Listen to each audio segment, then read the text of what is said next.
Hello future company secretaries, welcome back to my YouTube channel. So आज के lecture में हम मेनली तीन टॉपिक्स डिस्कस करेंगे। Private company, public company and one person company. ये सब रिवीजन वीडियोज है, सो मेरे से प्लीज उम्मीद मत कीजिएगा कि मैं आपको सब डिटेल में समझाऊंगा। चलो तो रिवाइज करना स्टार्ट करते हैं। Private company as per section 2 clause 68 of companies act 2013, private company means a company which by its articles restricts the right to transfer its shares। आपको पता है कि प्राइवेट कंपनी के शेयर्स जो है वो फ्रीली ट्रांसफरेबल नहीं होते, कुछ रिस्ट्रिक्शंस होते हैं। Then except in case of OPC, मतलब ओपीसी को छोड़ के उनके जो मेंबर्स है प्राइवेट कंपनी के, मैक्स टू मैक्स 200 हो सकते हैं। 200 से ज्यादा प्राइवेट कंपनी में मेंबर्स नहीं हो सकते, प्रोवाइडेड दैट वेयर टू और मोर पर्सन्स होल्ड वन और more shares in a company jointly. मतलब अगर कोई दो बंदे या तीन बंदे मिलकर प्राइवेट कंपनी का एक शेयर होल्ड कर रहे हैं तो उस केस में उसको हम सिंगल मेंबर ही ट्रीट करेंगे। Provided further that persons who are in the employment of the company, जो कि कंपनी के एम्प्लॉयमेंट में है या तो एम्प्लॉयमेंट में थे और जो शेयर्स कंपनी में अभी भी होल्ड कर रहे हैं, तो उनको इंक्लूड मत कीजिएगा नंबर ऑफ मेंबर्स काउंट करते समय। Next point, it prohibits any invitation to the public to subscribe for any securities of the company. आपको पता है कि प्राइवेट कंपनी पब्लिक को उनके शेयर सब्सक्राइब करने के लिए कोई भी इनविटेशन दे नहीं सकती। मतलब क्या कि प्रोस्पेक्टस इशू नहीं कर सकती। Next point, it must be noted that it is only the number of members that is limited to 200. A private company may issue debentures to any number of persons। मतलब debentures के issue पे कोई भी restriction नहीं है, बस एक क्या कंडीशन है कि आप पब्लिक को इनवाइट नहीं कर सकते। शेयर्स हो या डिबेंचर्स हो, दोनों के केस में आप पब्लिक को इनविटेशन नहीं दे सकते, बट आप प्राइवेट कंपनी के जो डिबेंचर्स है वो कितने भी लोगों को इशू कर सकते हो। Then the words private limited must be added at the end of its name. आपको पता है कि जो आपकी प्राइवेट कंपनी होगी तो आपका जो प्राइवेट कंपनी का नाम है उसके पीछे आपको प्राइवेट लिमिटेड ये वर्ड्स ऐड करने होंगे। सो एक बार हम क्विक रिवीजन करते हैं प्राइवेट कंपनी की। प्राइवेट कंपनी, आपको पता है कि शेयर्स के ट्रांसफर पे रिस्ट्रिक्शन होता है। देन मैक्सिमम 200 मेंबर्स हो सकते हैं प्राइवेट कंपनी में। जॉइंटली अगर कोई बंदे शेयर्स होल्ड कर रहे हैं तो उनको सिंगल मेंबर ट्रीट करेंगे। फिर आप पब्लिक को इनवाइट नहीं कर सकते हो अपने शेयर्स सब्सक्राइब करने के लिए। देन कोई भी लिमिट नहीं है डिबेंचर्स के इशू पे। और last point, private limited word आपको ऐड करना होगा end of its name. Then examples आपको दिए यहाँ पे प्राइवेट कंपनी के, Flipkart India private limited, Zomato foods private limited. Actually अभी लिस्टेड कंपनी हो गई है, आपको भी पता है।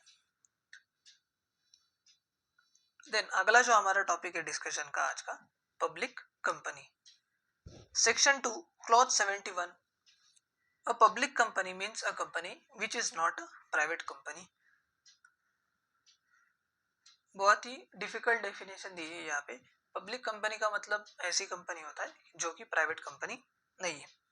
Provided that company which is a subsidiary of a company not being a private company. मतलब जो प्राइवेट कंपनी नहीं है उसकी अगर कोई सब्सिडियरी होगी, shall deem to be public company for the purpose of this act even where such subsidiary company continues to be private company in its articles। मतलब इन्होंने क्या बोला है कि अगर कोई पब्लिक कंपनी है और पब्लिक कंपनी की कोई सब्सिडियरी कंपनी है, प्राइवेट भी होगी, तो उसको भी हम पब्लिक ही कंसिडर करेंगे। देन पब्लिक कंपनी आप फॉर्म कर सकते हो लॉफुल पर्पज के लिए, ये आपको पता है। आपको सब्सक्राइब करने होते हैं आपके नेम्स मेमोरेंडम ऑफ एसोसिएशन में। देन सिक्योरिटी जो है पब्लिक कंपनी के वो फ्रीली ट्रांसफरेबल होते हैं, ये भी हमने देखा है पिछले लेक्चर में। आपको एग्जांपल्स दिए, स्नैपडील इंडिया लिमिटेड, फिर गोदरेज कैपिटल लिमिटेड एक्सेट्रा। अभी हम फिर से एक बार क्विक रिवाइज करते हैं। पब्लिक कंपनी, पब्लिक कंपनी का मीनिंग क्या होता है? जो कि प्राइवेट कंपनी नहीं है। पब्लिक कंपनी की जो सब्सिडियरी है प्राइवेट कंपनी, उसको भी हम deem to be public company consider करते हैं। देन लॉफुल पर्पज के लिए आप बना सकते हो पब्लिक कंपनी, मतलब क्या, इलीगल पर्पज के लिए आप बना नहीं सकते और उसके शेयर्स जो है वो फ्रीली ट्रांसफरेबल होते हैं। नेक्स्ट, आज का जो हमारा डिस्कशन का लास्ट पॉइंट है, one person company. One person company मतलब क्या, सिर्फ एक ही बंदा काफी है, बराबर, एक ही शेयर होल्डर होता है कंपनी में। ओपीसी क्या है?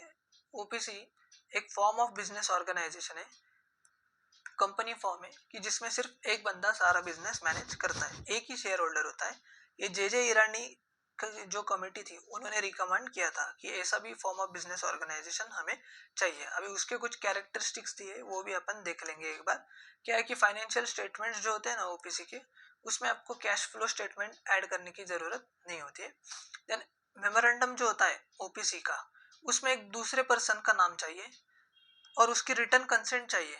या अगर सब्सक्राइबर की डेथ हो गई तो उस केस में तू मेरा मेंबर बनेगा, मतलब ओपीसी का मेंबर बनेगा, जिसको अपन बोलते हैं नॉमिनी। फिर वन पर्सन कंपनी जो वर्ड्स है वो आपको मेंशन करने ब्रैकेट में below the name of such company. उसके बाद एनुअल रिटर्न जो होता है ओपीसी का, एक तो सीएस साइन करेगा, अगर सीएस नहीं है तो डायरेक्टर ने साइन किया तो भी चलेगा। नेक्स्ट पॉइंट, अभी आपको पता है कि ओपीसी में एक ही मेंबर होता है, तो एजीएम भी लेंगे तो क्या एक बंदा ही बात करेगा क्या? तो उन्होंने बोला है कि for the purpose of section 114 in respect of any business which is required to be transacted at an AGM, मतलब जो बिजनेस हम एजीएम में ट्रांजैक्ट करते हैं by means of ordinary resolution या स्पेशल रेजोल्यूशन, अगर ओपीसी के केस में resolution communicated by the member to the company, मतलब अगर कंपनी का जो एक ही मेंबर है उसने रिजोल्यूशन अगर कम्युनिकेट किया कंपनी को एंड वो मिनट्स बुक में एंटर किया और उसको साइन भी किया और डेट भी डाली, तो उसको अपन मानेंगे कि वो एजीएम की डेट है जिस दिन उसने मिनट्स बुक में एंटर किया वो रिजोल्यूशन। नेक्स्ट पॉइंट, आपको पता है कि एक डायरेक्टर होता है, एक से ज्यादा भी डायरेक्टर होता है, बट अगर आपके ओपीसी में एक ही डायरेक्टर है तो आप क्या करो कि रिजोल्यूशन पास करो, रिजोल्यूशन जो है वो मिनट्स बुक में एंटर करो, साइन करो और उस पर डेट डालो, और उसको अपन कंसिडर करेंगे कि वही डेट ऑफ मीटिंग है, मीटिंग वगैरह लेने की जरूरत नहीं है।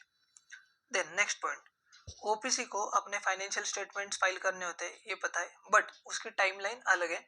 वो आपको 180 डेज में from the closure of financial year आपको आरओसी को सबमिट करने होते हैं।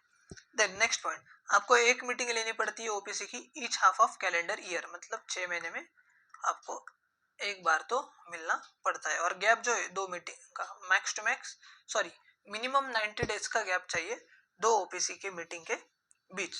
अभी हम एक बार फिर से क्विक रिवाइज कर लेते हैं। One person company, one person company recommendation किसने दिया था? जे ईरानी कमेटी ने दिया था। एक डायरेक्टर तो चाहिए मिनिमम, दो भी हो सकते हैं, तीन भी हो सकते हैं, चार भी हो सकते हैं, ठीक है। मेंबर एक ही हो सकता है ओपीसी में, कैश फ्लो स्टेटमेंट बनाने की जरूरत नहीं है, फाइनेंशियल्स में ऐड करने की जरूरत नहीं है। फिर नॉमिनी का नाम डालोगे आप सब्सक्राइबर के डेथ में, वो मेंबर बनेगा। एनुअल रिटर्न सीएस साइन कर सकता है या डायरेक्टर भी चलेगा। एक बोर्ड मीटिंग लो each half of calendar year, minimum 90 days का गैप चाहिए बिटवीन टू बोर्ड मीटिंग्स। फिर रिजोल्यूशन जो है ना वो मिनट्स बुक में एंटर करो, साइन करो, उस पर डेट डालो, उसको ही बोलेंगे हम date of board meeting. So yes guys, हमने बहुत ही बेहतरीन तरीके से इस तीनों कंपनी की रिवीजन कर लिए। आप ये लेक्चर अच्छे से देखिएगा, आपको रिवीजन में बहुत हेल्प हो जाएगी। अगर आपको ये नोट्स भी चाहिए तो मुझे मैसेज कर दीजिएगा व्हाट्सएप पे। आपको मेरा नंबर पता है, नहीं पता होगा तो लिख लीजिएगा।